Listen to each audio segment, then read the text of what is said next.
So books in focus for October. Thank you everyone for coming, of course. We like to start out, I have tried to keep myself to one line talking about these fictions from popular authors that if they're not on your list already, stop by the desk and get on hold for them because there's sure to be a holds list. These are more known authors. So the first one, Mad Honey, we've all heard of Jodi Picoult. She partners with Jennifer Finley Boylan. And Jennifer Finley Boylan is a professor who usually writes nonfiction, but the backstory is she tweeted once that she and Picoult collaborated on a book, and Mad Honey is the resulting book from that. So I thought that was of interest. It's a mystery, suspenseful family story. Our Missing Heart, we've all heard and read Celeste Ning. I think we also bring her here to reference as a read-alike frequently. This is her newest, and it promises to bring a lot of attention and praise. A suspenseful and heartbreaking tale of a daughter who has lost her mother, and her mother's work is being challenged at her local library. Yes. Whoa. Yeah. That timely. I think it's perfectly timely, and it's hopefully in a wonderful author's hands to exercise some of our feelings on that. Point out some truth in it as well. And I like fiction with an element of truthfulness, that reveals ourselves. But now I'm doing that terrible thing where Diane has to edit the end. I will get back on track talking about Stuart Wood's 63 in the Stone Barrington series. Barrington is caught in a cat and mouse game between the CIA and a mysterious foreign entity, and a former enemy returns. So for fans of that series, check it out. This next one, Little Eve, won this year's Shirley Jackson Award. So it's done something remarkable in that there's 250,000 ordered in the first printing. So that means that the publisher anticipates it being a bestseller. It's about a Scottish clan preparing to bring about the end of the world, and their sacred ceremony goes awry. It is a horror title, which is unusual to anticipate on the bestsellers list, maybe a little bit. The next one, Baldacci, 7th in the Amos Decker series. FBI agent Decker returns for an action-packed thriller. He's lost a close friend and has a new partner, and he and his partner are going to work together to protect a local judge. Hello, hello. So that's David Baldacci's newest one. I'll pause and you can cut through, and then Diane just edits it. I know, they post it. I don't know, you guys probably don't watch it, but they post it. Make sure you get the notes. And hey, while we're interrupting, there are two versions of your notes. There is a traditional and there is a more square with more formal lines. There's a survey included, and if you all would be so kind as to indicate what your preference is. Do you prefer the more lines, or do you prefer the more open space? And please give us some feedback on that survey there. Maybe we might adjust it for you.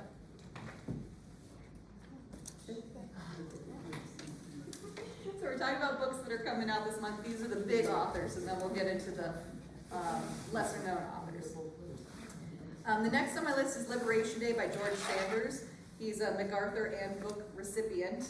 He has 9 profound stories in this collection of short stories taking place in the not too distant future. Lee Child and Andrew Child team up for No Plan B. It's the newest Jack Reacher thriller. A tragedy in Colorado has 2 witnesses and 2 conflicting accounts, and Reacher needs to investigate and find some sinister secrets. And Triple Cross by James Patterson, number 30 in the Alex Cross series. Cross is hunting a killer in DC who is targeting families with patterns similar to a true crime series. So we've also got some nonfiction of note, and Miranda's going to save me a little bit of breath and talk to you about those. Hi! So our first new nonfiction is American Midnight. It explores the often overlooked period of time between the end of World War I and the Roaring 20s, when the foundations of American democracy were threatened by war, pandemic, and violence fueled by battles over race, immigration, and the rights of labor. Light reading. Sounds familiar. Yeah, I was gonna say, it seems a little timely. The next one is Over My Dead Body, Unearthing the Hidden History of America's Cemeteries. It's described as entertaining and illuminating book. It chronicles the history and evolution of burial practices in the United States. The Stuff They Don't Want You to Know looks at the anatomy of conspiracy theories, how they are born, how they are sustained, and generally speaking, why people find them so compelling. Half American, the epic story of African Americans fighting World War II at home and abroad, takes the story of World War II that most of us are familiar with and changes it all the words are coming out at once again. I'm just so excited for this book. It looks at World War II from the perspective of the over 1 million African American men and women who served during that time period, and it's written by civil rights expert and Dartmouth history professor Matthew Delmont, and we are anticipating quite a holds list on this one, so this one probably you'll want to add it to your reading list. The next one is Read Me Text by Chelsea Manning. She recounts her pleas for increased institutional transparency and government accountability that took place alongside her fight for rights as a trans woman. The next one is The Alpha Female Wolf, The Fierce Legacy of Yellowstone's Number 6. It follows the 5 generations of female wolves, including the famous Number 6.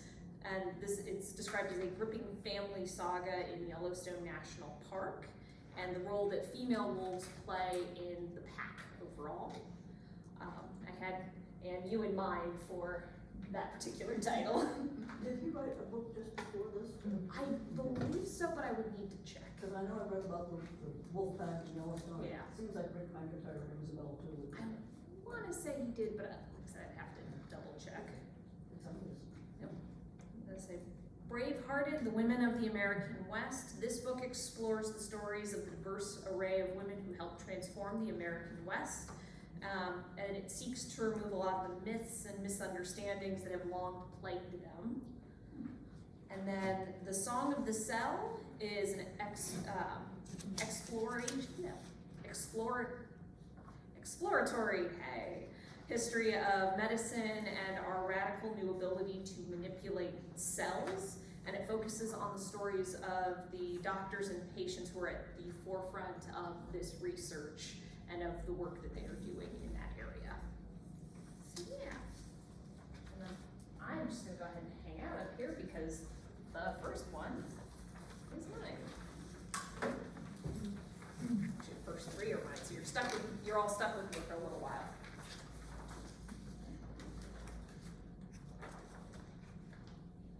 So our first new literary title is the hero of this book. It is a searing examination of grief and renewal and of the deeply felt relationship between parents and children. Our protagonist is an unnamed writer who reflects on the passing of her mother. What begins as a question of familial devotion ultimately becomes a lesson in what it means to be a writer. At once comic and heartbreaking with prose that will delight at every turn, this novel is such a piercing and tender love story that we are reminded that art is what remains when all else falls away.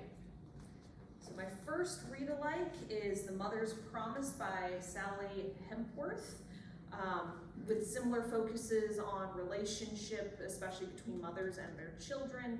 This is a powerful novel that focuses on the story of a single mother who is dying and the troubled teenage daughter who is battling her own demons, and how 2 women who come into their lives at this most critical time help them through it. It has strong themes of love and forgiveness and kind-hearted humor, even in the darkest moments. The other read-alike I have, which focuses on family relationships in general, is Kaleidoscope by Seeley Wong. It is a reckoning of the flawed American dream and one family's attempt to achieve it, and an examination of the bond between sisters. It reveals 2 the different kinds of love left to grow when tightly held stories are finally let go, and turns devastating, funny, and transportive as our protagonist travels through the world to discover her freedom and independence.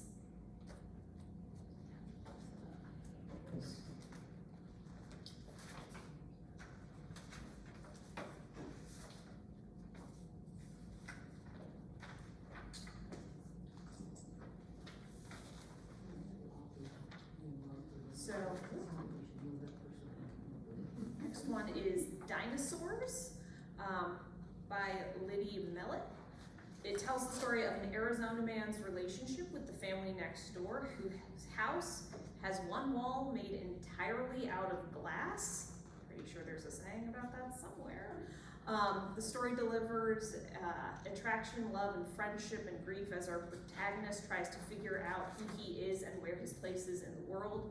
Written with humor and benevolence, this thought-provoking story examines the uncanny ways humans and animals learn to survive in the desert. With beautiful prose and a compelling style, this thought-provoking story is being described as one of Millet's finest novels yet. The first read-alike I have is The Wisdom of Sally Red Shoes, with similar themes of just finding oneself and that kind of journey that takes place. Our main character is Marcia, and she is drowning. Once a spirited, independent woman with a rebellious streak, her life has been forever changed by a tragic event that occurred 12 years ago. Unable to let go of her grief, she finds solace in the silent company of the souls of her local Victorian cemetery. But by chance, while there, she meets two extraordinary women who seem to open up a new world of possibilities. Written with wit, humor, and a gentle tone, this story paints a picture of the human condition like none other, according to a variety of sources. The next one, unfortunately, somebody didn't check it out. So all I have is my lovely piece of paper there. It is Natural History by Andrea Barnett. It is a collection of interweaving stories of a family of scientists, teachers, and innovators spanning the decades between the American Civil War and the present day. These character-driven stories focus on the deep connections between ourselves and our ancestors with an elegant style and a clear passion for nature. This book examines the ways and expectations that changed through the centuries. And I thought it was a good read-alike for this one because, again, that focus on finding yourself and kind of coming back to nature. So we have both of those.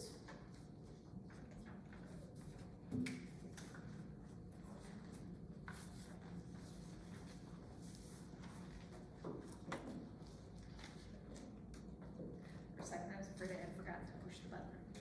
There we go.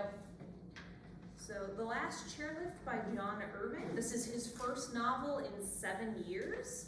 It is being described as a ghost story, a love story, and a lifetime of sexual politics. In Aspen, Colorado, in 1941, our protagonist Rachel is a skier competing at the National Downhill Slalom Championships. Although she doesn't get the gold, she doesn't leave empty-handed. She discovers that she is pregnant. Years later, looking for answers, her son Adam will go to Aspen. With a large cast of characters, Irving's luminous storytelling shines through as he examines the intolerance to those who do not fit into society's ideals, especially when it comes to sexual norms. And from my understanding is this book does indeed have some steaminess, so just as a heads up. First read-alike I have as an introduction to just John Irving and his style in general is his book Until I Find You. It focuses on Jack Burns, who is an actor. His mother Alice is a Toronto tattoo artist. And when he is 4, he and his mother travel on to several North Sea ports to see if they can find Jack's father, William. But as Jack ages, William cannot be found, and Alice is becoming a mystery. This compelling and deeply emotional story is about the loss of innocence and the intolerance of those defined as other.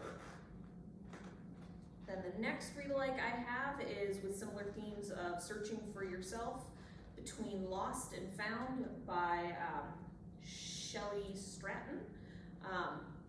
Janelle is our protagonist. She finally seems to have gotten her life together, safe and predictable in a way that her childhood never was, until her grandfather, the one who raised her, has gone missing. Vibrant, heartfelt, uplifting, and sad, the story is about gaining the courage to take chances, learning to let go, and rediscovering the family and the self that you thought you knew.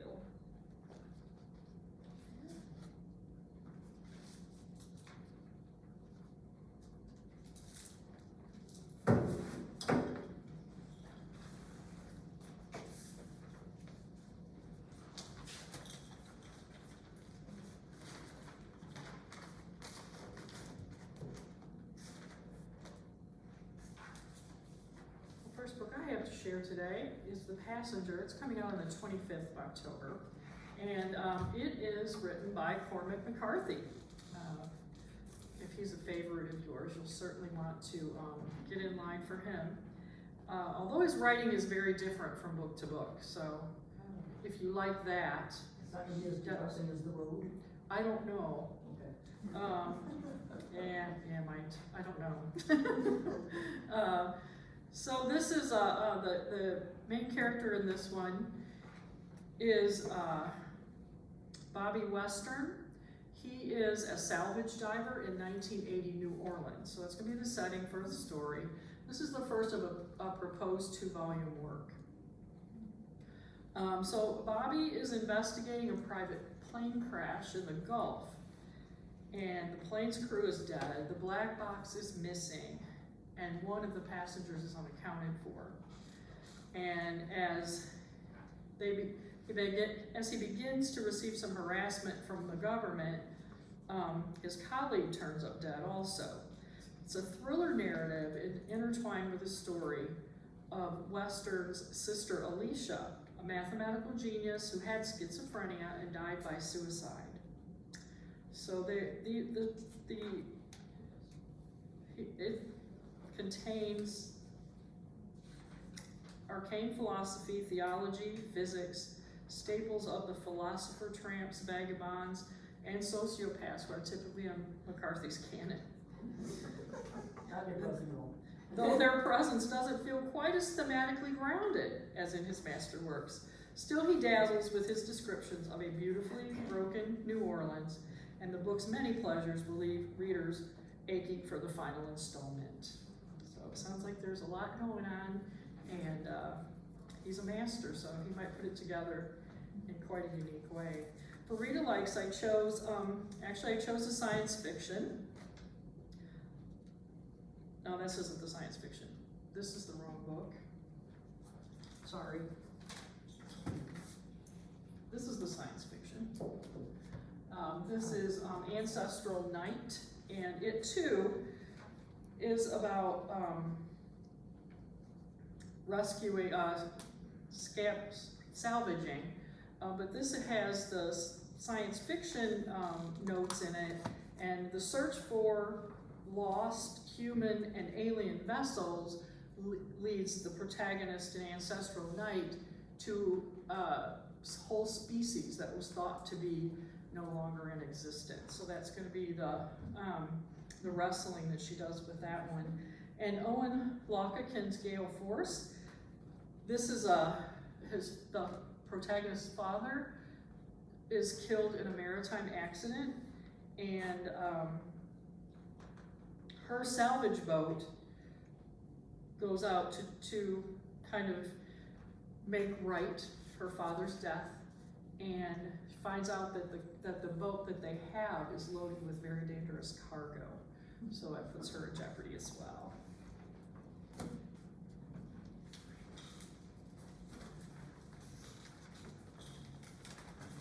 So yeah. Should we be ambitious to keep them in order like this? Maybe. Maybe. Maybe that'll make it easier if somebody wants to read alike. And the answer is no, nothing was as depressing as The Road, I'm sorry. We'll have to read it and debate. The newest one coming out from John Banville, The Singularities, is unique because it references a character from his 80s series titled Frames, but he insists that this is not part of that series, that this is a standalone. So that's interesting to me. He's borrowing a character from the series, Freddie Montgomery. Freddie Montgomery is going to return to the estate where he grew up. There's a new family living in the house now and an eccentric housemaid, and he somehow sweet talks himself into renting a room there. Also, he runs into a mysterious woman from his past. This review's promise it'll be a sparkling, intelligent, and full of memorable characters, mischievous and brilliant. I brought these read-alikes, not necessarily for the titles themselves, but for the authors. If you are fans of Pat Barker, if you are fans of Amy Tan, you may enjoy John Banville. And he is similar to these authors in his surprising literary page-turning style with confessional elements and family dynamics. He is a Booker Prize winner, and it's also, I found an interesting little snippet that this book is for those who like their life and death dilemmas with a twist of quantum theory. So I thought that sounded interesting, funny, literary, smart, complicated, and maybe wonderful read. I'm trying to figure out the picture on the book. I hate the cover. I have no idea what it means. It looks like a hairy wart to me, and I don't understand why we're It's doing supposed that. to be a black hole. Yeah, it's the black hole, yeah. I have the next one, Hester. Hester is, you're not gonna believe this, but from the cover art and the name, it is a retelling of the Scarlet Letter. So I brought the Scarlet Letter in case anybody wants to read it. Read-alike that was recommended for this was The Lost Apothecary by Sarah Penner, and I know several of us here at the library have talked about it, enjoyed this book. I'm sorry. Okay, I've heard good things, and then I found this as a recommended read-alike, so maybe you need to get on hold for Hester as well. So we're reimagining the Scarlet Letter, and it's also going to have elements of New England's witchcraft trials. Early 1800s, Isabel is a seamstress whose husband, Edward, has set sail for New England. She's left alone, she's left without financial support, and things are not looking great, getting bleaker by the day. And she meets a young Nathaniel Hawthorne, and the two are instantly drawn together. Early readers say it is entertaining, luminous, and a spellbinding tapestry of a page-turner. The author, we don't have any of this author's previous works, but as I said, check out these familiar read-alikes, and Christina Baker Klein also writes this kind of nicely woven together story with some sad elements. I hate to say her, but I know she's going to be sad whenever I read her. So check out Hester in October.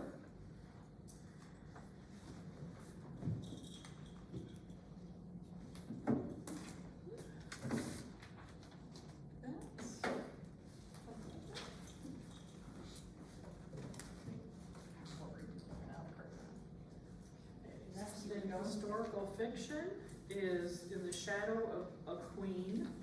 And this is a story of Princess Louise, who is the daughter of Queen Victoria.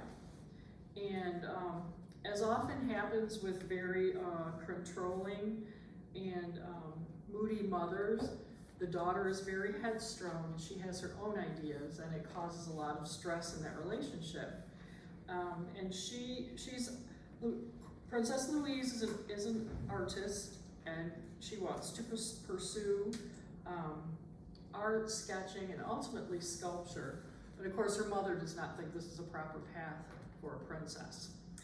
And to complicate things, she falls in love with a young man named John Campbell, who's considered a commoner, and her older brother is vehemently against them being together, because he does have a title, but it came from Scotland, so it can't possibly be legit. And so the queen offers to make him a royal and give him a title if Louise marries him and settles down and has an appropriate lifestyle. So this is her Sophie's choice. Which is she going to do? And that's going to be the crux of the story. It says that Miss Moore has set the stage with meticulous research. She combines fact with fiction, psychological insights on Victoria's mercurial moods, and the impact of her controlling nature. Adds up to a worthy portrait of a woman divided by duty and self-determination. And there are a million books out there with this piece of stories that are very similar. It seems to be a very common event, even in real lives of royalty, that they have these, self-determination versus my duty. It's often a lot of tugging. But I chose Victoria by Daisy Goodwin as a read-alike for the emphasis on Victoria, on just what an interesting character she was.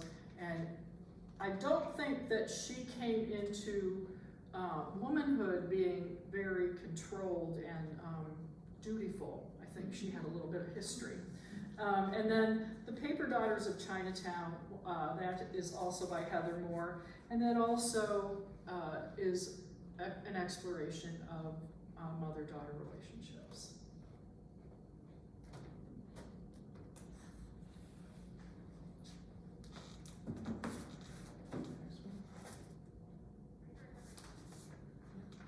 I do, The Night Ship.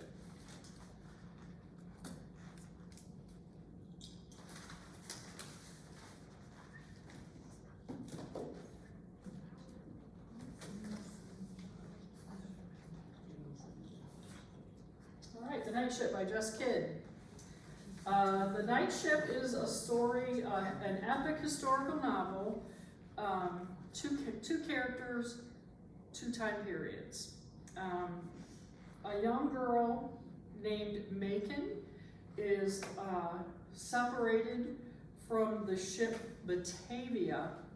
Her ship is bound for the Dutch East Indies, and she gets off the ship to explore because she's young and curious, and everything's a game. She has all these games that she makes up while she's on the ship, and she creates a mythical monster in her mind while she's on this long, boring journey, and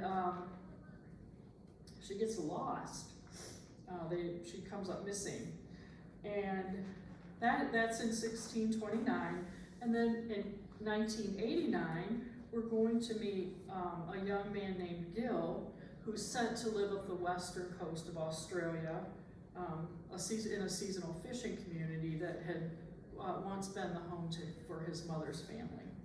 And on this tiny reef-shrouded island, he discovers the story of an infamous shipwreck. And there's an ellipse after that sentence, ...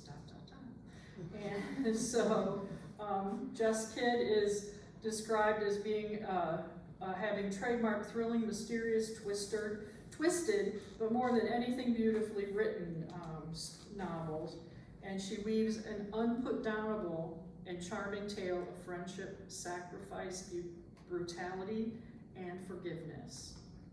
And Rita likes, I brought Jess Kidd's Things in Jars, and I brought a nonfiction about ghost ships. These are, I believe, from all over the world. I didn't target that Australia, New Zealand part of the sea, but maybe just to think about ghost ships. And I believe we're going to have an all class, yes, on the ghost ships in Lake Erie. So shipwrecks.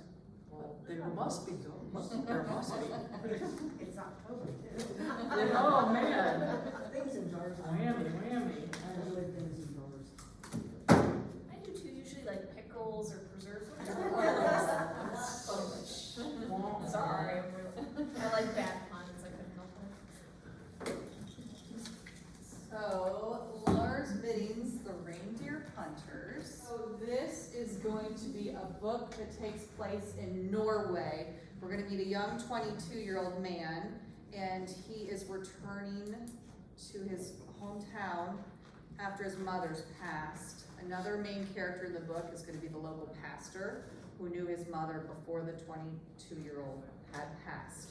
And it does take place at the turn of the century in Norway. So it'll be an interesting kind of historic piece of what's going on in Norway at the turn of the century, along with these two male characters rectifying their past. Which century? The early 1900s, I do believe. Yes. And so, if you're a fan of this area and a thriller, I think this would be a good one for you. I think it obviously has a family component in it, but it's described as a page turner. So this is Lars' previous book. It is still on the new shelf. It just came out recently, so catch up on his previous work before The Reindeer Hunters comes out. And he's described to write in a style like Joe Nesbo from the same area. See if I missed. Nope, this one. That's me. I lost a page. Which one?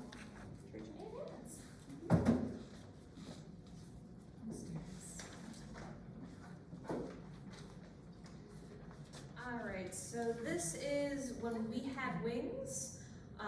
It is a collaborative effort by 3 authors. It is a fictionalized story of the Angels of Baton. Sorry, like a hair right here. The Angels of Baton were the first recognized female prisoners of war. This book interweaves the story of a trio of Navy nurses who find themselves caught in the crossfire between the US military and the Imperial Japanese Army as the two fight for control of the Philippines. It's described as richly detailed with a compelling exploration of friendship, love, and resilience during the worst of times.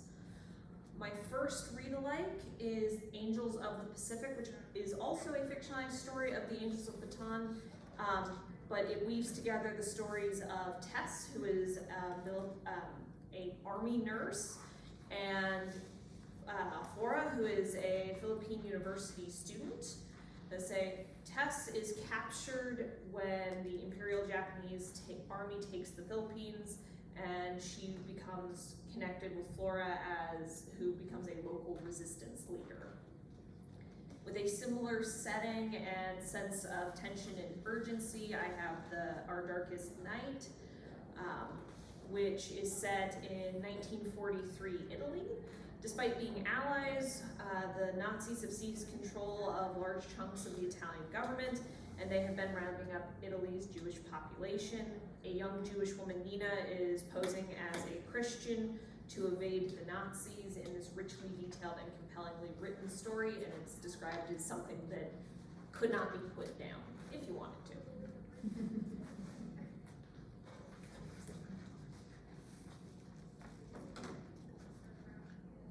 And now it's awesome.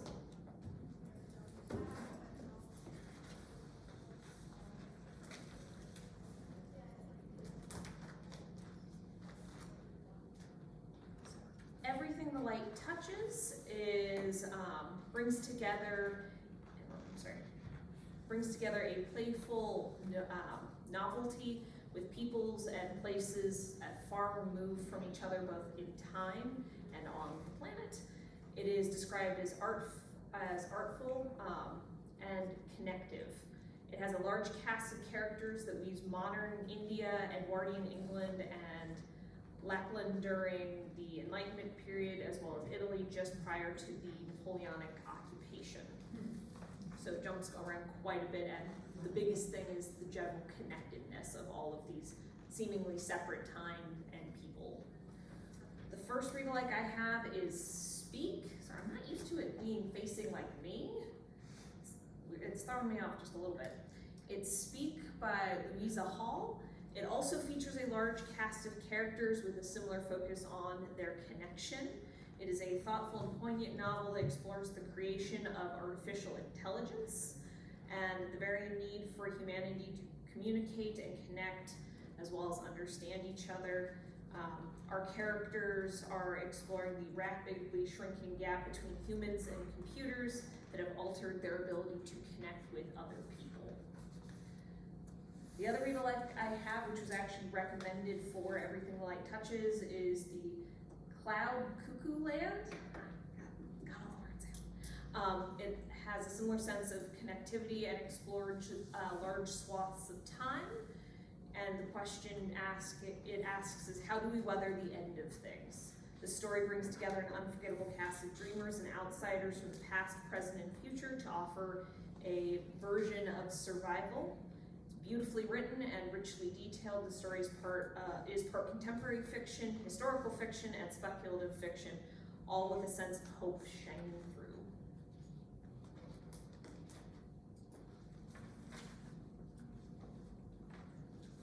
The Revivalists is Christopher M. Hood's debut novel. We're gonna meet a couple, Bill and Penelope. And they're pretty lucky given their situation. They've survived the latest flu. They've got a house and a shelter. They've planted a garden to feed themselves. They've got a fireplace for warmth.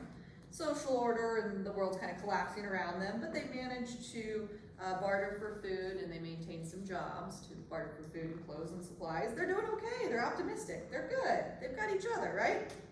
Their daughter calls to announce that she's joined a cult in California. I'm guessing the words didn't come out exactly like that. She didn't go, Mom, Dad, I've joined a cult. But they're very concerned about her. So they hit the road to embark on a peril-filled journey across the hollowed-out remains of America. This takes place in a not so distant dystopian future. So Station 11 by Emily St. John Mandel and Margaret Atwood's The Year of the Flood, with similar themes come to mind. But hopefully it's well written and engaging, as it should be. Next up, oh, that should be a good one. I bet. I started before you even brought that up. As soon as I looked at my shoe. Demon Copperhead. Okay, so this is a retelling of a famous story. Sound familiar? Put it together. David Copperfield. By the ever-capable Barbara Kingsolver. This is a modern adaptation in which Demon Copperhead is a quick-witted son and budding cartoonist of a troubled young mother and a stepfather in southern Appalachia's Lee County, Virginia. His mother has an opioid addiction and is not able to care for him, so he is sent off to various foster homes, and he's forced to work to earn his keep. He's always hungry, never has enough food, and so he decides to run away, and he runs away to Tennessee to find his maternal grandmother. Or paternal grandmother, I'm sorry.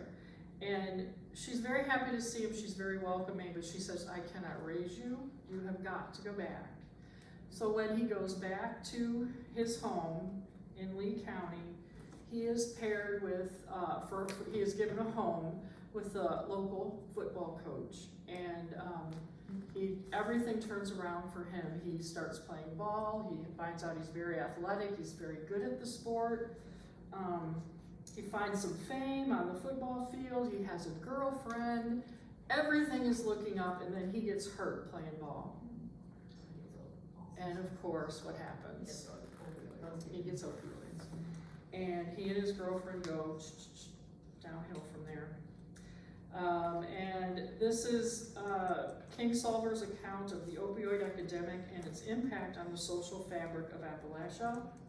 It has a heartbreaking effect, it's a powerful story, has many social messages regarding foster care, child hunger, and rural struggles. And those are all things that are very relatable here in Marion, I believe. And then for read-alikes, on a much lighter note, I chose Meg and Joe, the retelling of Little Women. And I also chose Hood, which is of course a retelling of Robin Hood. And there are so many fairy tale and classic story retellings out there. Naomi Novik is a writer who she just puts them out profusely. And I've read a couple. One was about Rapunzel, and I forget the other one, but she's written many. She's an excellent writer, but you find her in the science fiction. But don't let that turn you away if that's something it normally would. There's just a lot of retellings out. There's another one of another Little Women one, two of the other sisters, Beth and Amy. Yes, Amy and Beth. So yeah, those abound. So we went below. You want below? We went below. I just had to come. It's always the Isn't it funny how we think, what's the next logical thing? We have 3 different ideas. I'll figure out some other way to complicate it next time. I thought it was my turn next time. Praise in our families, wow, we must be 2 different people. Right? Yeah, exactly, right? So, Signal Fires is the new one from Danny Shapiro. Shapiro has not written fiction in 15 years, so this was interesting to me. She has previously made the bestsellers list for Inheritance in 2019. This is a nonfiction memoir of genealogy, paternity, and love. I will tell you only because it spoils it the second you read the jacket, but she does a little genealogy looking into her family, and she finds out her father is not her father. So then she writes this memoir about it, which got some great reviews and was a bestseller. This story description that I'm going to go into also made me think of the Tales of Leah and Moriarty, where there's layers and secrets and characters and everyone's story is intertwined. So if you like stories similar to this, be sure to check out Signal Fires. It's a hot summer night in 1985 and 3 teenagers are having too much fun and they are involved in a terrible car crash. I believe it was drinking and driving. Their car crash also includes killing a young woman, and it's at the bottom of a well-known local sprawling oak tree that's, I guess, significant in their community. We're gonna see how the tragedy affects all of those involved, and of course their families too, haunting them and setting into motion a spellbinding chain of events. That'll be on October 18th.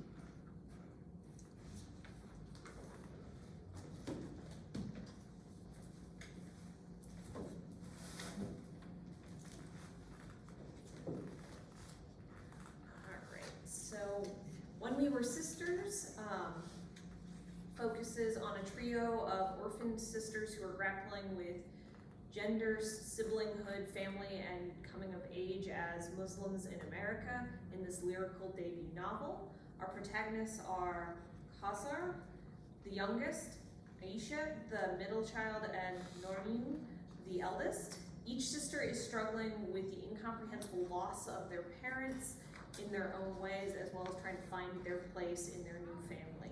It is a deeply emotional and heart-wrenching story, but also hopeful and loving, and it is a story that examines how grief and families shape us. The first read-alike I have is A Pure Heart, which has similar themes of sisterhood. Our two sisters are Rose and Galima, and they are very, very different people. Rose is an Egyptologist who marries an American and moves to New York City, while Galima decides to remain in Egypt. In the aftermath of the Egyptian Revolution, Galima is killed and Rose is left to pick up the pieces. A deeply thought-provoking story that explores the bonds of sisterhood, identity, and faith. The other read-alike I have, which is actually from the new shelf, is These Impossible Things, with a similar exploration of what it means to be a Muslim woman in America. This razor-sharp novel of 3 best friends navigating love, sex, faith, and one night that changes it all. Malka, we're gonna go with Malka. Kees and Jenna have always felt it's them against the world, as they grew up around their large families with the expectations of being a good Muslim woman. This is a bittersweet coming-of-age story that focuses on faith, family, and individualism as the sisters, as the adopted sisters reconcile their lives and their themselves, their dreams, and the reality of the world around them.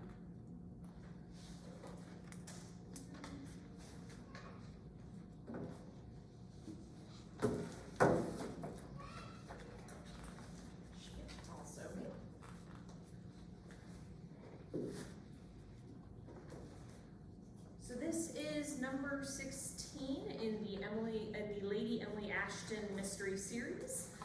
This is Secrets of the Nile. This sees our protagonists, Lady Emily and her husband Colin, in Egypt.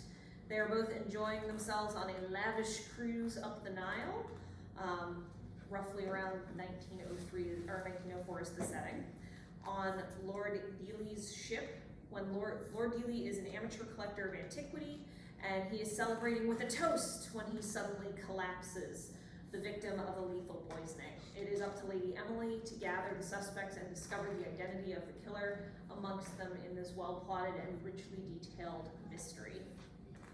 My first read-alike is actually book 15, just in case you haven't, if you're not familiar with her, so you can get caught up. This one is The Dark Heart of Florence, where Lady Emily and her husband Colin find themselves in the legendary city of Florence, and they become entangled in a strange murder with clues leading back to the time of the Medici.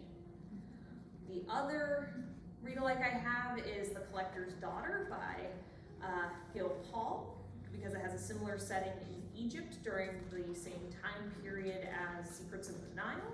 It is a fictionalized story of Lady Evelyn Herbert, who is the first real-life archaeologist, Egyptologist to set foot in King Tutankhamen's tomb, although Howard Carter is often given credit for the discovery.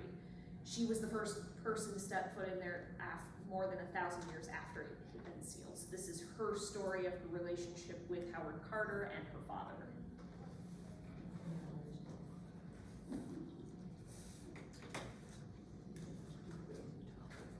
Plot in the Pendulum is number 13 in the Library Lovers Mystery Series. I brought the previous one, Killer Research, if you need to keep up, but if you need another one of the series, please let us know. We're happy to help you find them. I also brought Ellery Adams for a similar read-alike, books about books and small towns and amateur detectives. So in this new one, library director Lindsay Norris is happy to learn that her library is the beneficiary of the Dorchester's family vast book collection. So she goes to the estate to collect the books, and she finds a secret bookcase, and the bookcase reveals a secret passage, and in the secret passage there's a room and there's a body, and the body is holding an old copy of the collected works of Edgar Allan Poe. So she probably gets this book and is excited by that, but she is on to the case. She does a quick check for missing persons based on the clothing and the clues that she finds, and discovers there's an unsolved mystery from the late 1980s trying to figure out if this is in fact a runaway bride cold case that has ended up in this house, and if so, why, what's going on. I have to do this to you. I stole this line from someone. Lindsay and the Craft Noon crew decide that justice is overdue and set about solving the old murder mystery using some novel ideas to crack the case. So, if you like that lovely sense of humor, be sure and check it out. If you need something, an uplifting mystery, I guess.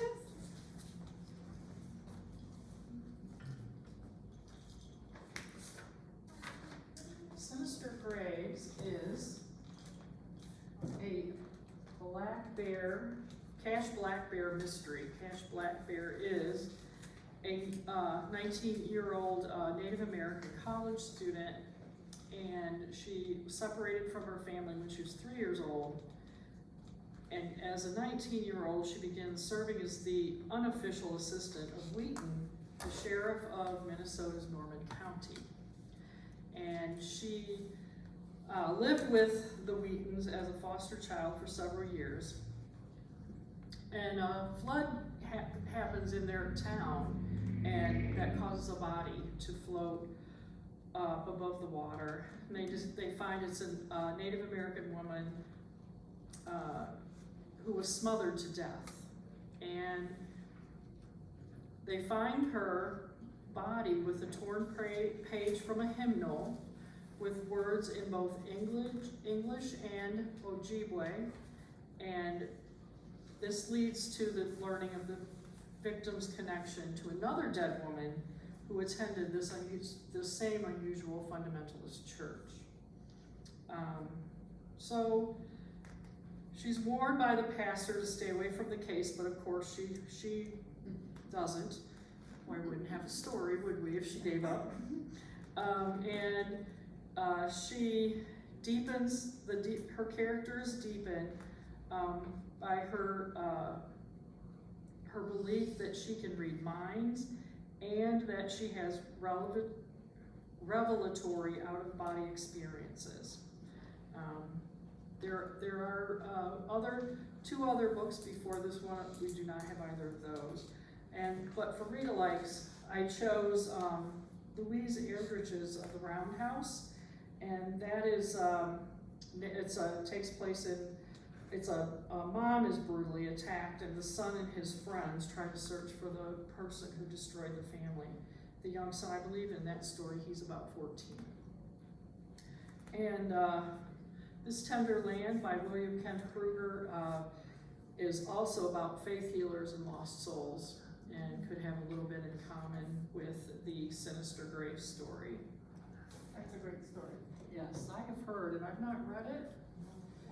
And every time I look at it, I want to read it. But like now, I have 800 books on my have-to-read list. So Somebody's got more than me. I probably exaggerated. Okay, and then Ian Rankin, The Heart Full of Headstones. They gave me the happy books tonight, or today. Headstones, missing people. So this is Ian Rankin's 24th John Rebus novel.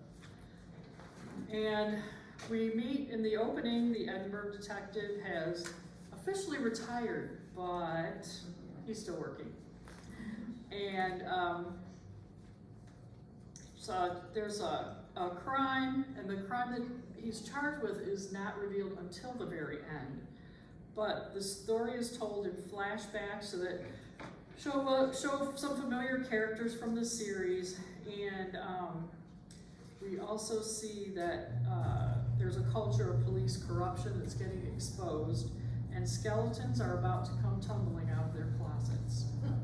So this is a well-constructed plot, matched by brooding and atmospheric prose. This is one of Rankin's best Rebus novels in years. I brought his last one, number 23, that came out in 2020, A Song for the Dark Times. And also as a read-alike, I brought The Cracked Spine. It too is an Edinburgh detective, so similar story, maybe a little bit of a lighter plot in The Cracked Spine.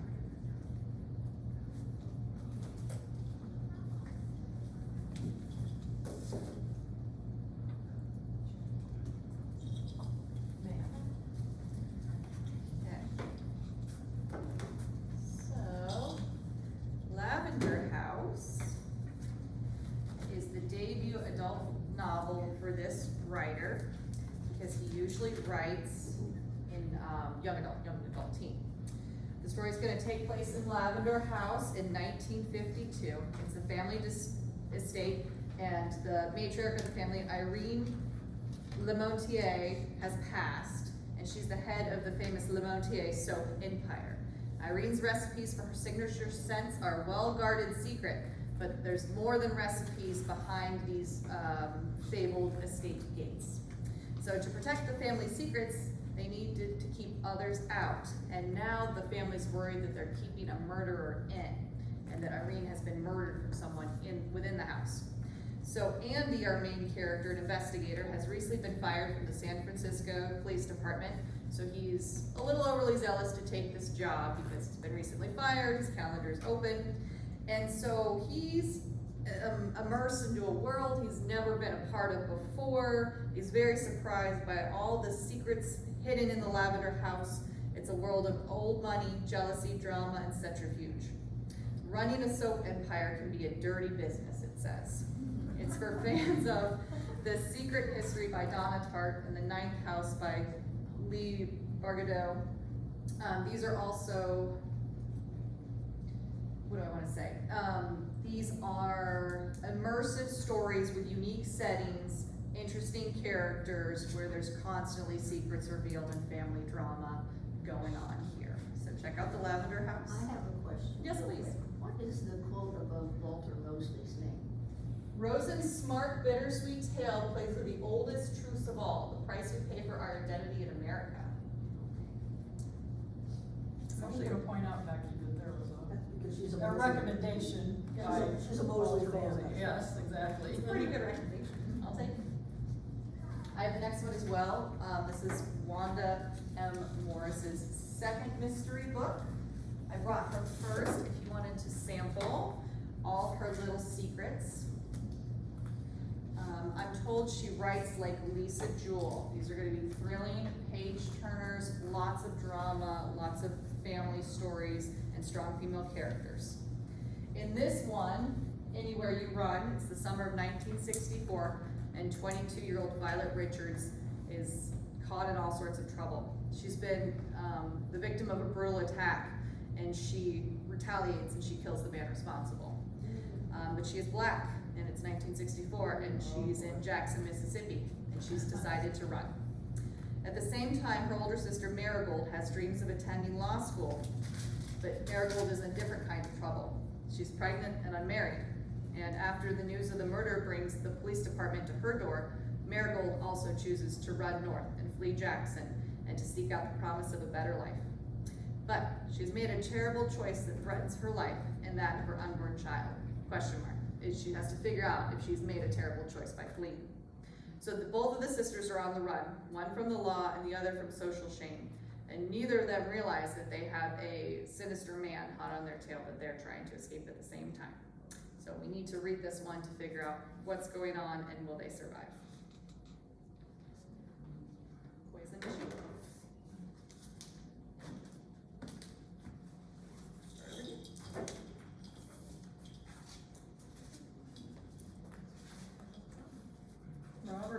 6, The Poison Machine, is the second in a series, the first of that series being Bloodless Boy. We talked about that a few months ago. That was a real complex Yes. story. Yes, a lot going on with that. So this one also takes place in London, is the sequel to Bloodless Boy. 1679, and Harry Hunt is hoping to succeed his friend as the Royal Society of London's curator of experiments. But after botching an electrical experiment, Hunt deems it wise to accept the offer of Sir Jonas Moore, the head of the Board of Ordnance, to become an investigator for the board. So he travels to Norfolkshire to look into the murder of a man whose head was bashed in. He identifies the man based on the size of his skeletal remains as Captain Geoffrey Hudson, a dwarf who's been treated like a plaything by then Queen Henrietta Maria, the wife of Charles I. The plot thickens when Hunt learns someone has assumed Hudson's identity and that impersonation and murder may be linked to a missing diamond. So once again, Anne, it sounds like there's a lot going on. Pretty complex story. But Lloyd skillfully combines an endearingly flawed lead, a jaw-dropping twist, and the fraught, conspiracy-laden politics of the Stuart Restoration. And like I said, I brought The Bloodless Boy for anyone who is interested in the first in that series. I also brought Aaron Elkin's Murder in the Queen's Arms. And we have several of Elkin's books, and they're all similar kinds of stories to the stories that Robert Lloyd has written. So he's cited as a similar type of writer, although his books tend to be a little smaller. In case that's important.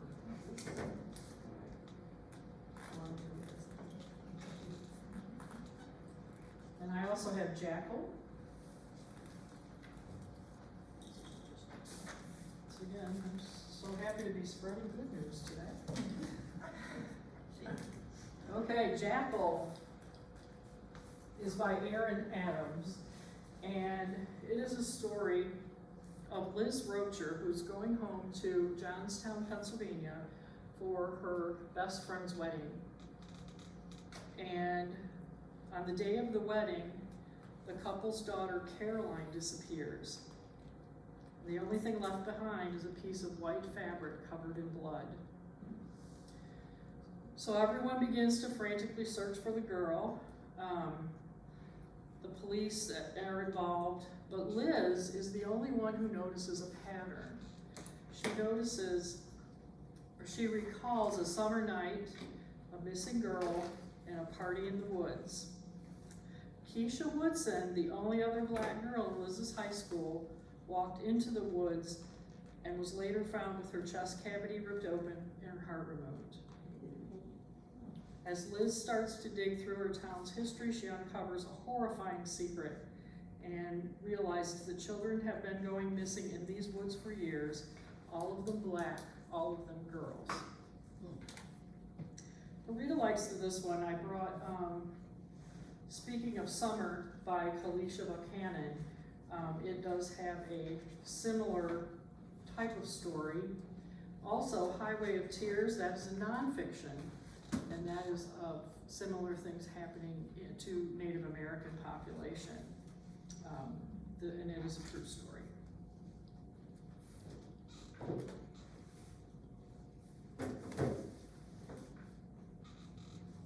Okay, I have the next two ones. Hopefully these are a little lighter.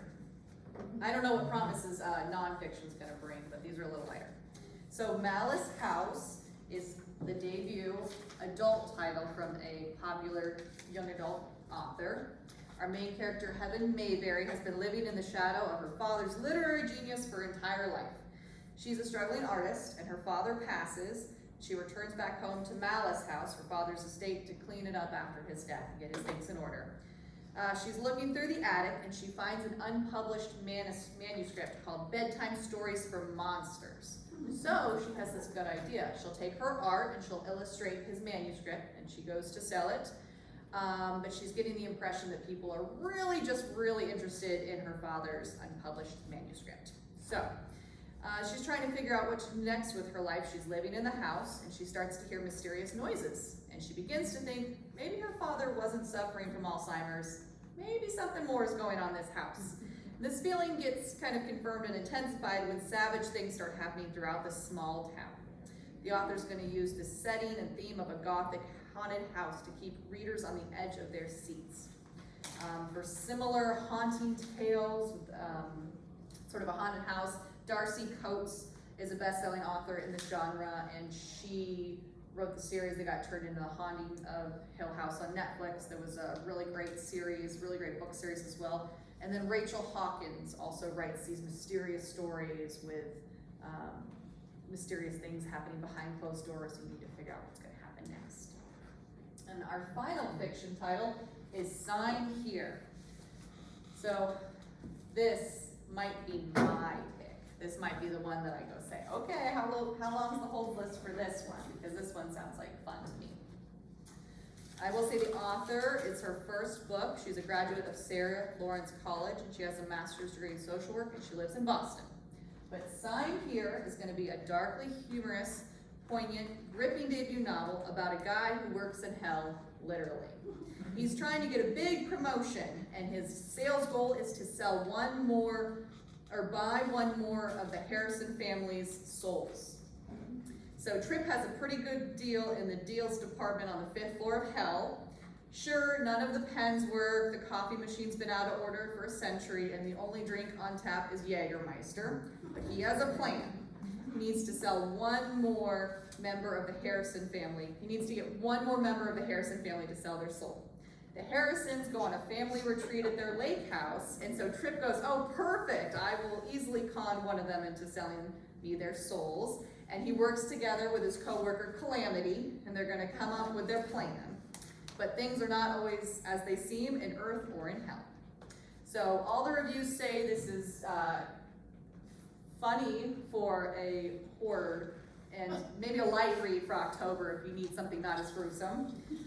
Sense of humor like Christopher Moore or Grady Hendrix. You have nonfiction.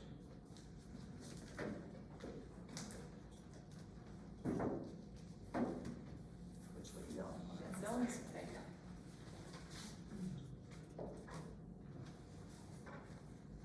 Our first nonfiction title is Waging a Good War, A Military History of the Civil Rights Movement, 1954 to 1968, by Thomas E. Ricks.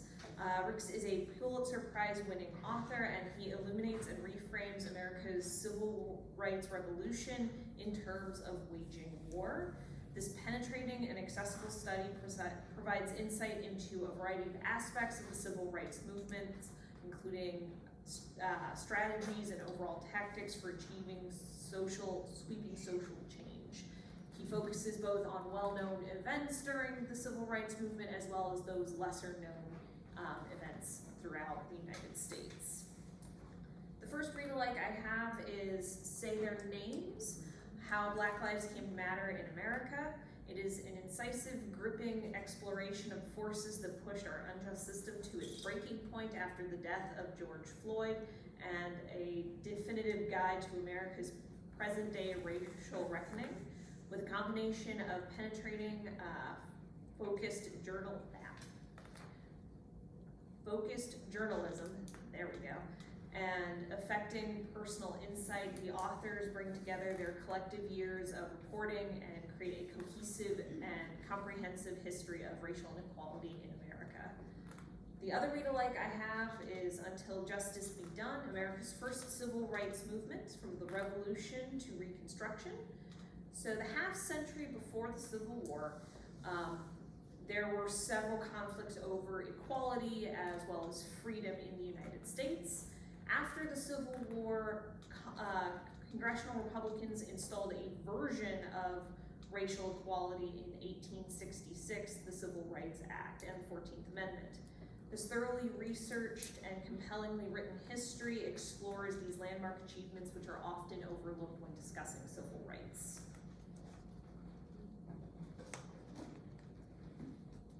I'm the next one on the list. Our next selection is Papyrus.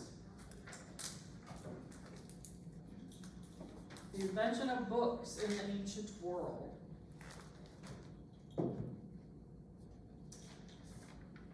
This is the kind of book that makes me think how fortunate we are that we have access to so many books, because it isn't a history that's so very long ago where people did not. This is by Irene Vallejo, translated from Spanish by Charlotte Whittle. This is Vallejo's English language debut, an exploration of how books and libraries developed in the ancient Hellenistic and Roman eras. Deals with the influence of oral traditions and how those traditions impacted written narratives. Changes in format from papyrus scrolls to tablets and codices, and the interplay between these early books and social, political, and cultural shifts. Vallejo contends that the history of books is closely intertwined with the development of Western civilization. She laments on the social forces that imperil freedom of expression and maintenance of cultural memory. Her book is written in a lush and immersive style, shot through with sparkling turns of phrase. This is catnip for bibliophiles and ancient history buffs. I think we got a whole room encompassed in there. As Rita likes, the bookseller of Florence is very, very similar to what this is described, Papyrus is described as, only this is during the Renaissance, but it's the same, it's exploring the same type of subjects of impact on culture and politics, etc. And then there are many books about risking oneself to save reading or to promote reading in many different environments. And I grabbed The Book Thief because that's kind of a recent classic about finding a way to read no matter what.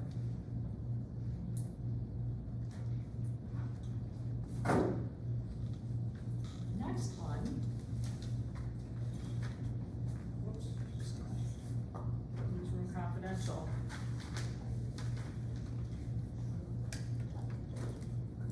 This is a memoir by journalist Margaret Sullivan.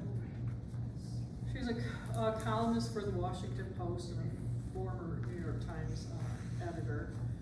It is just a recounting of her hard-won career in journalism, from her internship at the Niagara Gazette in the 1970s to her desk at the Times. She talks about her travails and triumphs being a woman in this particularly male-dominated industry. And she also frankly contends with her own mistakes and tries to share how she made some improvement. She made some pretty horrible errors in judgment at certain points in her career. And then she describes how, as she had a chance to atone for those in her, as she grew in her profession, how she was able to do that. And it's an insider's view to American journalism. And once again, that's the type of book those abound, right? There are many of those. And I grabbed Katie Couric, Going There, and a newer one, Jan Wenner, Like a Rolling Stone. He's the main guy at Rolling Stone. So there are a couple very recent memoirs about journalism in America.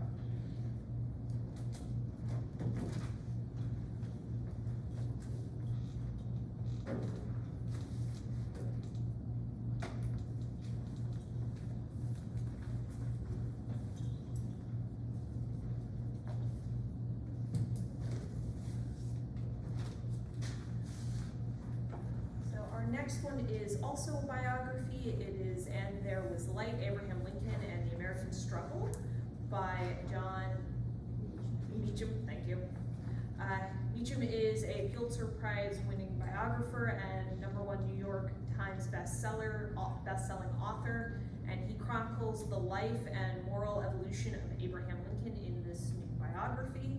He explores why and how Lincoln confronted secession, threats to democracy, and the crime of slavery in order to expand the possibilities of America.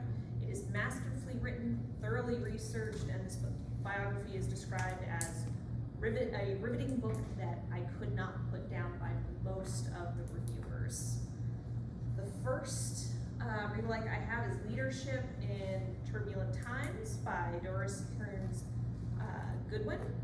She focuses on Abraham Lincoln, Theodore Roosevelt, I think I prefer pronunciation, Lyndon B. Johnson, and Franklin Roosevelt.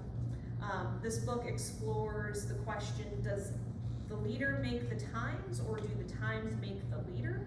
Each man faced tremendous challenges to their ambition and found themselves in circumstances they could not have foreseen.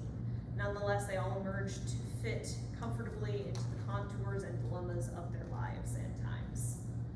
The other read-alike I have is Abraham Lincoln in His Times by David Reynolds. This compelling biography seeks to examine Lincoln's life within the context of the time in which he lived.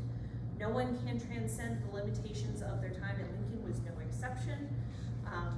What emerges from Reynolds' masterful reckoning is the man who at each stage of his life managed to arrive at a broader view of things than most of his enlightened peers. Many describe him as a politician who moved too slowly for some and too swiftly for others, but always pushed forward with the whole nation in mind. Then I'm running out of room.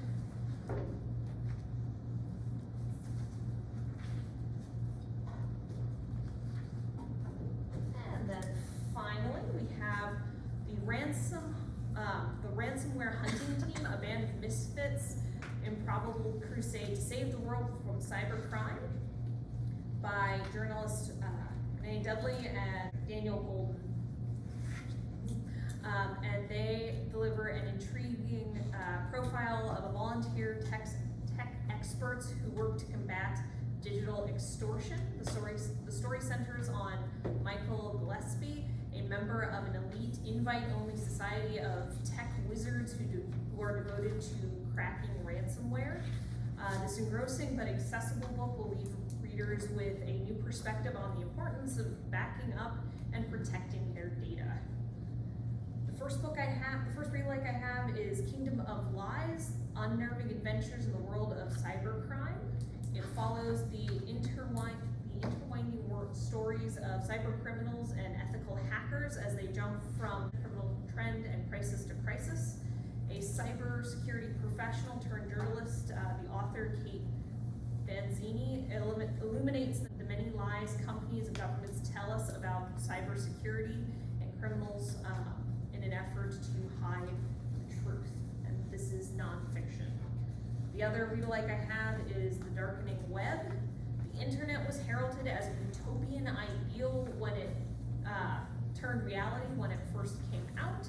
It was a place where ideas, information, and knowledge could be shared. However, more than 2 decades later, the future is not quite so bright, and the internet is increasingly used as a weapons and means of domination by states eager to exploit or curtail global connectivity in order to further their national interests.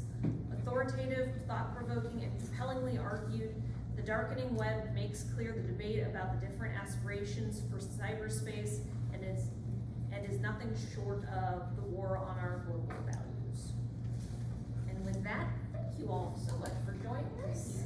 We look forward to seeing you in